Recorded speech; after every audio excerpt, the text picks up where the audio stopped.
होती मर्दानी ती, झाशी की ओ राणी ती. ओळखलेत का मला? मी झाशीची राणी बोलतेय. झाशीची राणी म्हणजे राणी लक्ष्मीबाई. माझा जन्म वाराणसी येथे 1828 मध्ये झाला होता. माझे खरे नाव मणिकर्णिका असे होते. मणिकर्णिका हे माझे बालपणचे नाव होते. लहानपणापासून सगळे मला मनू असे म्हणायचे.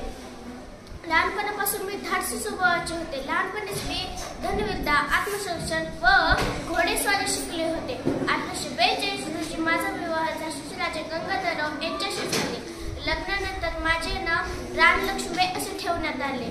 लग्नानंतर मी एका पुत्राला जन्म दिला होता, पण दुर्दैवाने तो 4 महिन्यातच मृत्यू पावला. 1853 मध्ये माझ्या पतीचाही मृत्यू झाला. माझे पती राज्याचे सर्व कारभार माझ्यावर सोडून गेले होते. इंग्रजांना झाशी आपल्या नावात करून घ्यायची होती व झाशीवर शासन करायचे होते. मला हे मान्य नव्हते. मी इंग्रजांना म्हणाले, मैं झाशी नाही दूंगी. इंग्रज माझी निर्भयता, सैन्य कौशल्य पाहून घाबरून गेले होते. मी इतर बायकांना व लोकांना इंग्रजांविरुद्ध लढण्यासाठी प्रेरित केले. मी इंग्रजांना जोरदार लढा दिला होता, पण दुर्दैवाने 1858 मध्ये माझा मृत्यू झाला होता. धन्यवाद.